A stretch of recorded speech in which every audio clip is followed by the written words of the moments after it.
नमस्कार, मैं हूं निकिता और आप देख रहे हैं सत्य हिंदी। एक नजर डालते हैं अब तक की सुर्खियों पर। ट्रंप के बातचीत के दावे को ईरान ने सिरे से किया खारिज। अमेरिका के साथ कोई बातचीत नहीं चल रही। ईरानी मीडिया। ईरान की फार्स समाचार एजेंसी ने एक सूत्र के हवाले से बताया है कि अमेरिका के राष्ट्रपति डोनाल्ड ट्रंप द्वारा तेहरान के साथ सार्थक बातचीत का हालिया बयान देने के बावजूद अमेरिका के साथ कोई प्रत्यक्ष या अप्रत्यक्ष संपर्क नहीं है। फार्स ने यह भी बताया कि ईरान द्वारा पश्चिम एशिया में पावर प्लांट्स को निशाना बनाने की चेतावनी के बाद ट्रंप ईरानी पावर प्लांट्स को निशाना बनाने के अपने इरादे से पीछे हट गए। उधर इस्राएल के प्रधानमंत्री नेतन्याहू के दफ्तर से ट्रंप के बयान पर अभी कोई प्रतिक्रिया नहीं दी गई है। ईरान की तस्नीम न्यूज एजेंसी ने भी एक अधिकारी के हवाले से कहा है कि होर्मुज जलडमरू मध्य युद्ध से पहले वाली स्थिति में वापस नहीं लौटेगा और अमेरिका के साथ कोई बातचीत नहीं चल रही। तस्नीम ने कहा कि वित्तीय बाजार के दबाव के चलते अमेरिकी राष्ट्रपति ट्रंप ने ईरान के अहम बुनियादी ढांचों पर हमला करने का इरादा छोड़ दिया। एजेंसी ने चेतावनी दी कि तेहरान तब तक अपना बचाव करता रहेगा जब तक वह अपनी रक्षा के लिए जरूरी प्रतिरोधक क्षमता हासिल नहीं कर लेता। अमेरिका के राष्ट्रपति डोनाल्ड ट्रंप का 48 घंटे का अल्टीमेटम खत्म होने वाला है। इस बीच उनका एक और बड़ा बयान सामने आया है। राष्ट्रपति ट्रंप ने सोशल मीडिया पर जानकारी देते हुए लिखा कि मुझे यह बताते हुए खुशी हो रही है कि पिछले 2 दिनों में अमेरिका और ईरान के बीच मिडिल ईस्ट में हमारी आपसी दुश्मनी को पूरी तरह से खत्म करने के बारे में बहुत अच्छी और सार्थक बातचीत हुई है। इन गहरी, विस्तृत और रचनात्मक बातचीत के लहजे और माहौल को देखते हुए जो पूरे हफ्ते जारी रहेगी, मैंने युद्ध विभाग को निर्देश दिया है कि वे ईरान के पावर प्लांट और ऊर्जा से जुड़े बुनियादी ढांचों पर होने वाले सभी सैन्य हमलों को 5 दिनों के लिए टाल दें। हालांकि यह फैसला चल रही बैठकों और चर्चाओं की सफलता पर निर्भर करेगा। ऊर्जा संकट पर सरकार और जमीनी हकीकत अलग, विपक्ष ने उठाए कई सवाल। पीएम मोदी ने कुछ भी नया नहीं कहा। प्रियंका गांधी। पश्चिम एशिया में जारी युद्ध के बीच भारत में ऊर्जा संकट को लेकर सरकार और जमीनी हालात में अंतर दिख रहा है। प्रधानमंत्री नरेंद्र मोदी ने लोकसभा में कहा कि देश ऊर्जा संकट से निपटने के लिए पूरी तरह तैयार है और 41 देशों से आयात के साथ 53 लाख मीट्रिक टन से अधिक का रणनीतिक भंडार मौजूद है। उन्होंने घरेलू एलपीजी सप्लाई को प्राथमिकता देने की बात भी कही, लेकिन दूसरी ओर गुजरात समेत कई जगहों से गैस और ईंधन की कमी की खबरें सामने आई हैं। सूरत में एलपीजी की कमी के कारण टेक्सटाइल यूनिट्स को हफ्ते में 2 दिन बंद करना पड़ रहा है और बड़ी संख्या में मजदूर वापस लौट रहे हैं। होटल, रेस्टोरेंट, सिरेमिक और छोटे कारोबार भी प्रभावित हुए हैं। कमर्शियल एलपीजी सप्लाई घटने से संकट और बढ़ा है। विपक्ष सरकार पर हालात छिपाने का आरोप लगा रहा है, जबकि सरकार का कहना है कि वह स्थिति संभाल रही है और घबराहट फैलाने की जरूरत नहीं है। कांग्रेस ने प्रेस कॉन्फ्रेंस और संसद में कई सवाल उठाए। कांग्रेस ने कहा कि पीएम के दावे और हकीकत अलग हैं। कांग्रेस नेता पवन खेड़ा ने प्रेस कॉन्फ्रेंस कर आरोप लगाया कि 50% घरों में सिलेंडर की कमी है। ब्लैक में 5,000 रुपए में मिल रहा है। सरकार घरेलू सिलेंडर का वजन 14.2 किलो से घटाकर 10 किलो करने की तैयारी में है। इंडस्ट्रियल डीजल और प्रीमियम पेट्रोल महंगा हुआ है। एयरलाइंस टिकट महंगे हो रहे हैं। कांग्रेस ने कहा कि पहले ईरान से रुपए में तेल खरीदते थे, अब स्थिति खराब है। विदेश नीति कमजोर होने से संकट आया है। राहुल गांधी ने कहा कि सरकार बहाने बना रही है, लेकिन जनता भुगत रही है। पीएम मोदी के भाषण से ठीक पहले कांग्रेस ने सवाल पूछे थे, लेकिन पीएम ने सीधे इनका जवाब नहीं दिया। उन्होंने सामान्य रूप से कहा कि कुछ लोग घबराहट फैला रहे हैं, लेकिन भारत तैयार है। कांग्रेस नेता प्रियंका गांधी वाड्रा ने प्रधानमंत्री मोदी के लोकसभा में दिए गए बयान पर सवाल उठाते हुए कहा कि उसमें कुछ भी नया नहीं था। उन्होंने पश्चिम एशिया की स्थिति पर संसद में विस्तृत चर्चा कराने की मांग की ताकि सभी दल अपनी बात रख सकें। प्रियंका गांधी ने कहा कि कांग्रेस ने इस मुद्दे पर चर्चा के लिए नोटिस दिया है और उस पर बहस होनी चाहिए। ईरान युद्ध का असर, शेयर बाजार धड़ाम, निवेशकों को बड़ा झटका, सोना भी गिरा। ईरान युद्ध के चलते 23 मार्च को भारतीय शेयर बाजार में भारी गिरावट देखने को मिली।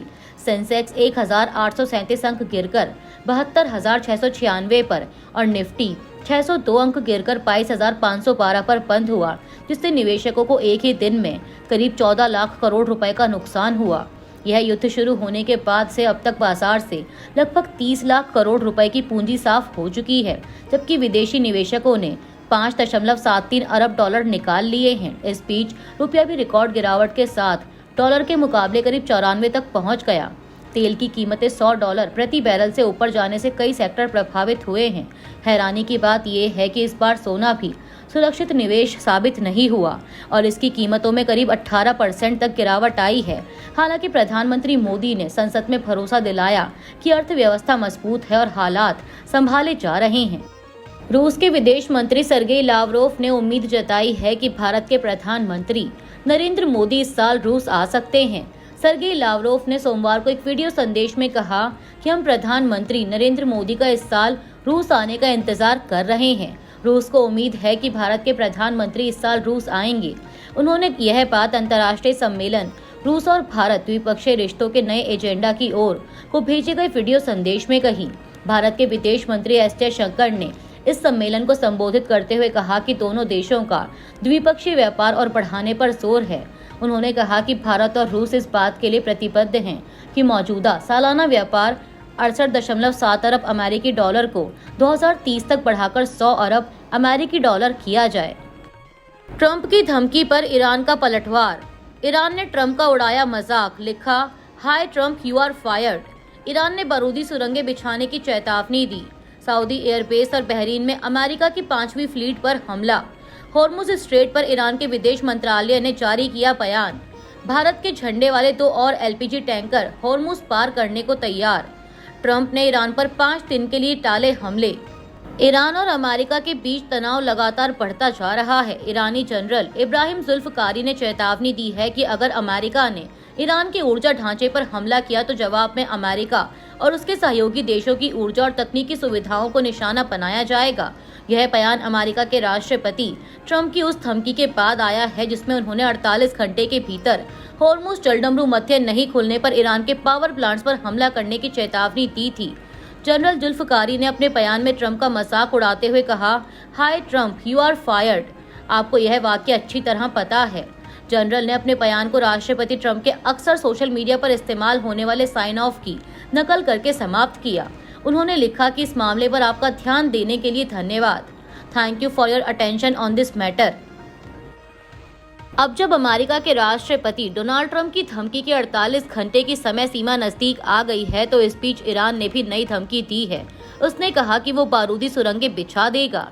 ईरान की रक्षा परिषद ने सोमवार को कहा कि अगर ईरान के पावर प्लांट्स या द्वीपों पर हमला हुआ तो वह पूरे फारस की खाड़ी में बारूदी सुरंगें बिछाकर रास्ता रोक देगी। फार्स न्यूज के अनुसार उच्च स्तरीय सुरक्षा निकाय के बयान में कहा गया कि युद्धरत देशों के अलावा अन्य देशों के लिए हॉर्मुज जलडमरू मध्य से गुजरने का एकमात्र रास्ता ईरान के साथ तालमेल करना है, यानी ईरान से तालमेल करके ही वो हॉर्मुज पार कर सकते हैं।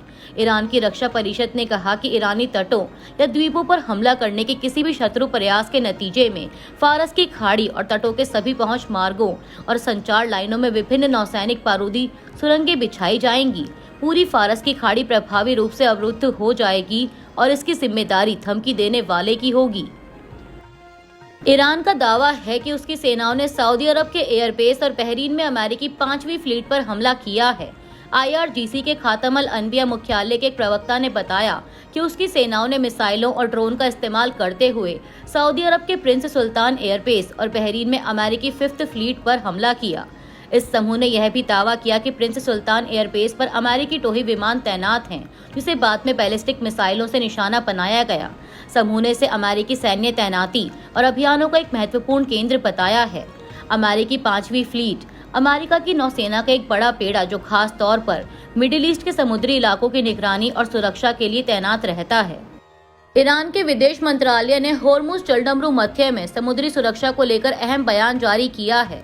इसमें कहा गया है कि ईरान एक जिम्मेदार देश के तौर पर अंतर्राष्ट्रीय कानून और संयुक्त राष्ट्र चार्टर के तहत समुद्री मार्गों की स्वतंत्रता और सुरक्षा बनाए रखने के लिए प्रतिबद्ध है। ईरान ने दावा किया कि 28 फरवरी 2026 से अमेरिका और इसराइल द्वारा किए गए हमलों ने इस क्षेत्र में तनाव बढ़ा दिया है, जिससे शिपिंग और नेविगेशन पर सीधा असर पड़ा है। ईरान का कहना है कि उसने आत्मरक्षा में अमेरिकी सैन्य ठिकानों को निशाना बनाया और कुछ कदम उठाए हैं ताकि हमलावर देश हॉर्मुज का दुरुपयोग न कर सकें। बयान में स्पष्ट किया गया कि जलडमरू मध्य पूरी तरह बंद नहीं है, लेकिन उन जहाज़ों के गुजरने पर रोक है जो अमेरिका, इसराइल या उनके सहयोगियों से जुड़े हैं।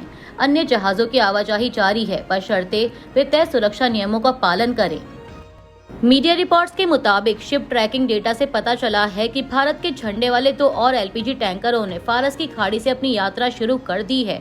उम्मीद है कि भारतीय बंदरगाहों की ओर बढ़ने से पहले वे युद्ध से प्रभावित होर्मुज जलडमरू मध्य को पार कर लेंगे। एलपीजी टैंकर पाइन गैस और जग वसंत ये दोनों जहाज उन 22 भारतीय जहाजों में शामिल थे जो फारस की खाड़ी में फंस गए हैं। इंटरनेशनल एनर्जी एजेंसी के प्रमुख ने सोमवार को चेतावनी दी कि अगर पश्चिम एशिया का युद्ध लंबा खिंचता है तो दुनिया को 1970 के दशक के दोनों तेल संकटों को मिलाकर बने संकट से भी बदतर ऊर्जा संकट का सामना करना पड़ सकता है। यह चेतावनी तब आई जब इसराइल ने तेहरान पर नए हमले शुरू किए हैं और कई हफ्तों तक और लड़ाई जारी रहने की धमकी दी है। 94 के करीब रुपया, पुराने बयानों पर सियासी घमासान, विपक्ष के निशाने पर सरकार, अब ये चुप्पी क्यों? डॉलर के मुकाबले रुपया हाल में 94 के पार तक पहुंच गया। सोमवार को भी 93.95 से ऊपर है, पर ना तो वैसा शोर है और ना ही हंगामा जैसा यूपीए सरकार के दौरान रुपया 60 के पार पहुंचने पर हुआ था। साल 2013 का समय, तब कांग्रेस की यूपीए सरकार थी और रुपया 60 के ऊपर चला गया था। तब राजनेताओं से लेकर मीडिया तक में शोर था। इसे देश के आर्थिक संकट या रुपए की तबाही जैसा बताया जाता था और अब रुपए की गिरावट को लेकर पुराने बयान और वीडियो एक बार फिर चर्चा में हैं। प्रधानमंत्री नरेंद्र मोदी ने उस समय कहा था कि रुपया आईसीयू में है और सरकार की नीतियां इसकी वजह हैं। वहीं निर्मला सीतारमण यानी मौजूदा वित्त मंत्री ने भी तब रुपया कमजोर होने को अर्थव्यवस्था की खराब हालत बताया था, लेकिन सत्ता में होने पर 2022 में उन्होंने कहा कि रुपया नहीं बल्कि डॉलर मजबूत हो रहा है। बाबा रामदेव और अन्य लोगों ने भी तब कांग्रेस सरकार की आलोचना की थी, लेकिन अब जब रुपया 94 के करीब पहुंच गया है तो विपक्ष इन पुराने बयानों को उठाकर सरकार पर सवाल खड़े कर रहा है। वहीं सरकार का कहना है कि इसके पीछे वैश्विक कारण है, जबकि आलोचक इसे दोहरे रवैये के रूप में देख रहे हैं। अभी के लिए इतना ही। बाकी की देश दुनिया की बड़ी खबरों के लिए जुड़े रहिए सत्य हिंदी के साथ।